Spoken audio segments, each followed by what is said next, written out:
players that were involved in coaching at high levels. And today, we're trying to get a coach. She's presently coaching at Brock University, and she worked with the women's Olympic team as an assistant coach, and she was doing leadership work back at the time, and now she still does it. So I've been trying to reach her to get her to come on, and when hell comes on, I'm hoping to talk about that. But have you ever been involved in that kind of thing where you're working with young people and have to develop leadership or hone their nurture their skills?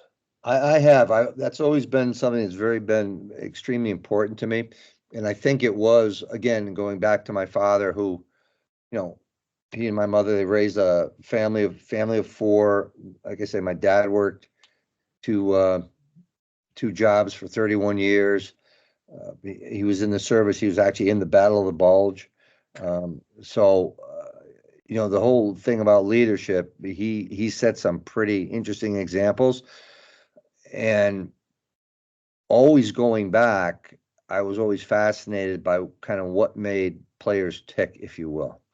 And as young as when I was coaching Pee Wees, I would actually have them give me examples. I would have them write a paragraph or a page of who they thought was a leader and why.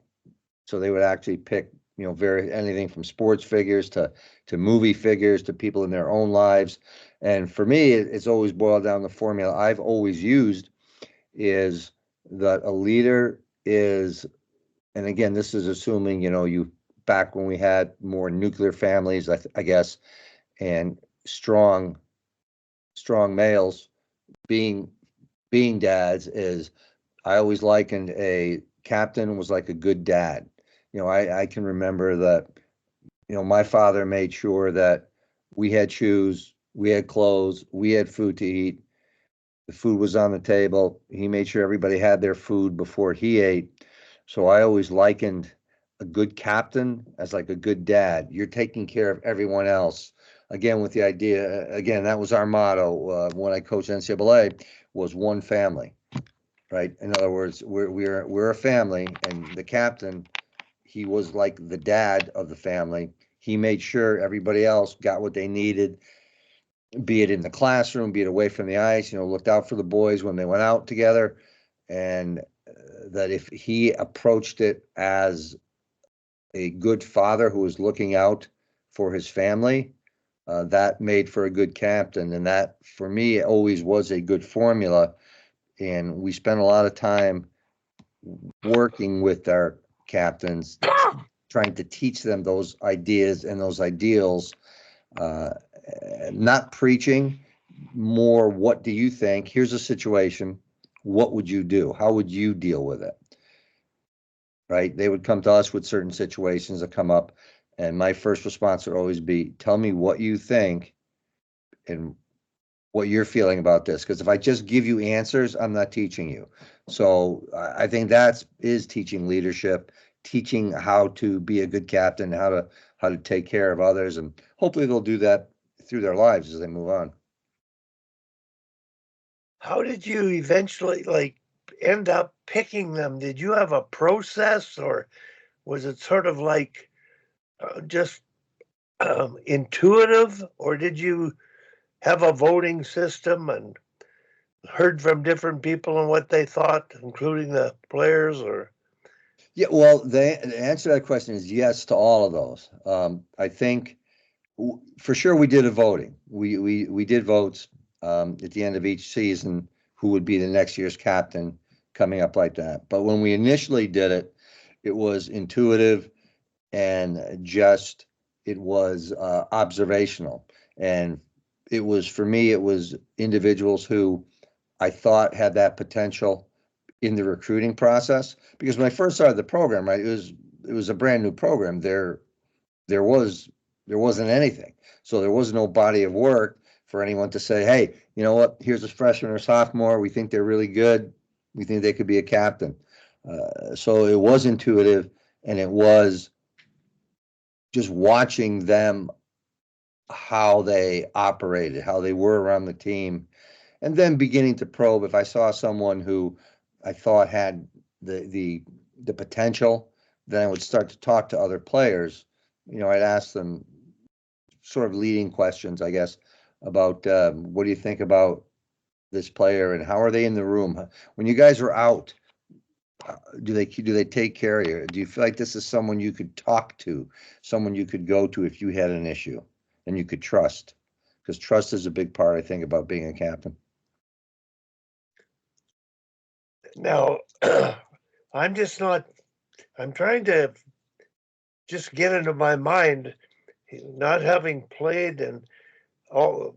I'm trying to see did you get into that situation of where you're leadership and going to head coach, sort of be the father of the family of the team.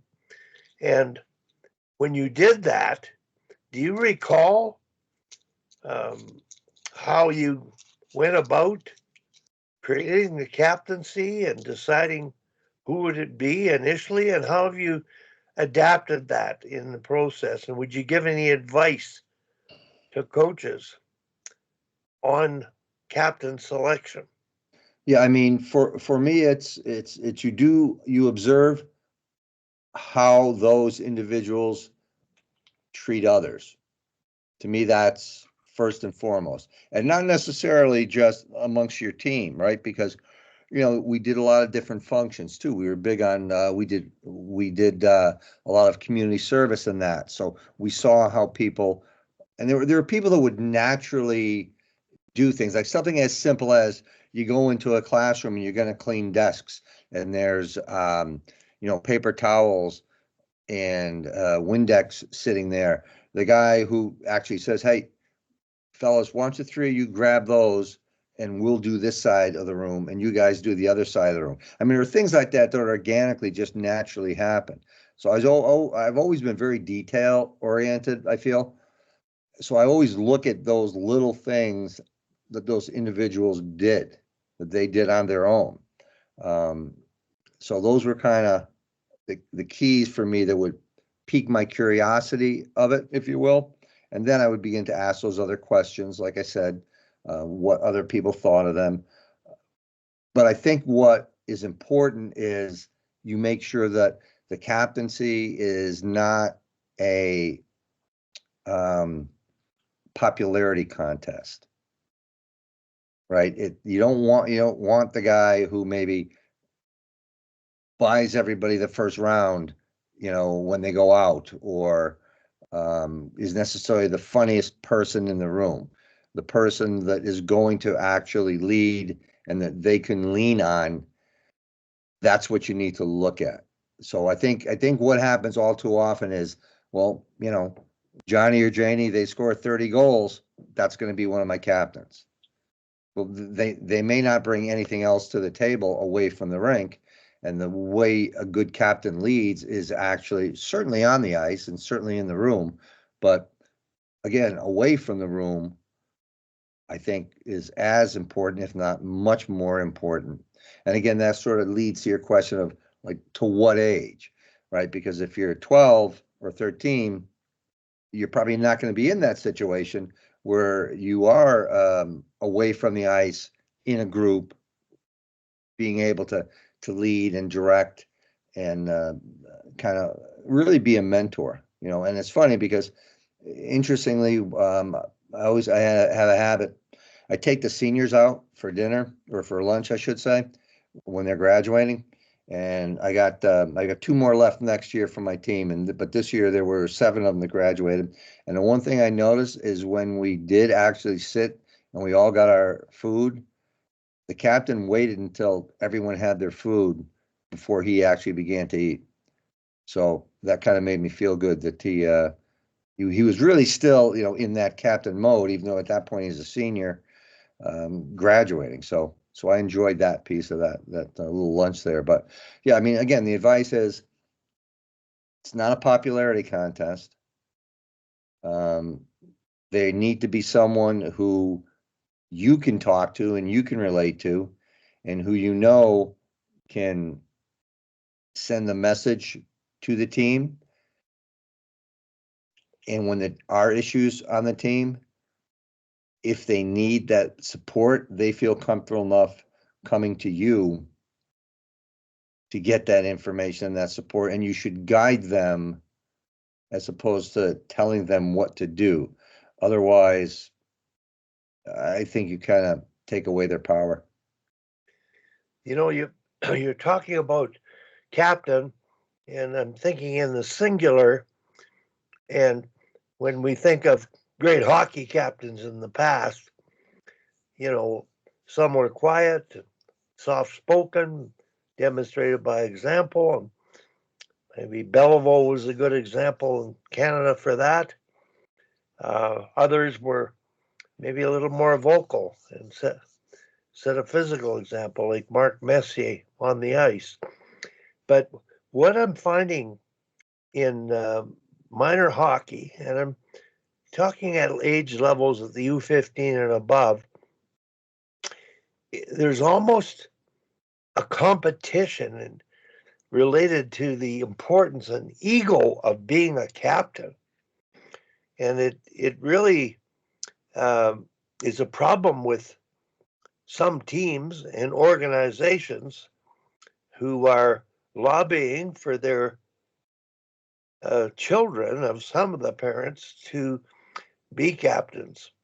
And there gets to be cliques, and I'm talking more of female teams here, a third-year player versus the first-year player, that kind of thing. And I'm sure at college, our captains always your seniors. And how do you avoid the mess of the conflict of people thinking they should be captain when they're not really natural leaders doing it for the right reason and the right way? And I think there's two different things there. I'm gonna grab my coffee real quick. I'll be right back. Okay. I do have an answer.